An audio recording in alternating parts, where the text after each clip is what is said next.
ये वाला मैंने आपको बताया था क्वेश्चन, बहुत अच्छे समझाया था और सीबीएसई ने पूछ लिया कॉनकेव लेंस के लिए।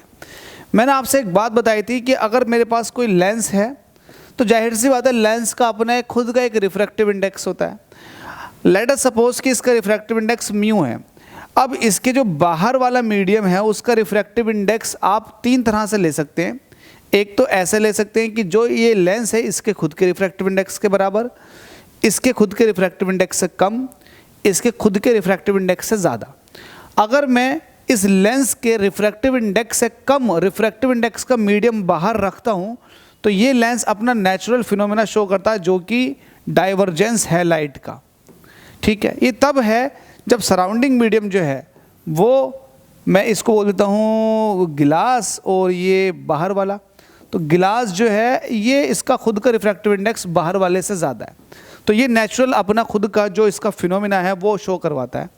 लेकिन अगर ऐसा हो जाए कि जो सराउंडिंग मीडियम है वो जस्ट इक्वल हो जाए खुद के लेंस के रिफ्रैक्टिव इंडेक्स से, मतलब म्यू जी जो है म्यू के बराबर हो जाए, म्यू जी अगर म्यू के बराबर हो गया तो इसका मतलब लेंस जो है as a plane sheet behave करेगा, इसकी फोकल लेंथ इस टाइम इनफाइनाइट होगी।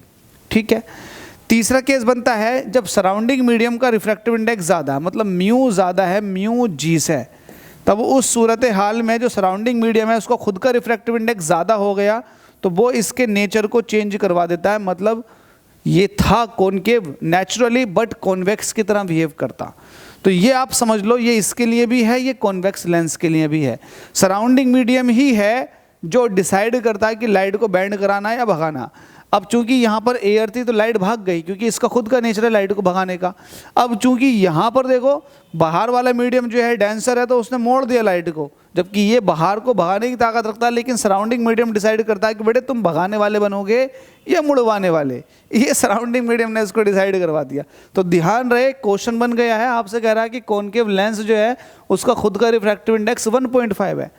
अच्छा, कोई बच्चे ये बोलने लगा कि सर आपने तो रटा रटाया बता दिया, होता कहाँ से है ये? तो मैं आपको बताता हूँ इसका फॉर्मूला क्या है।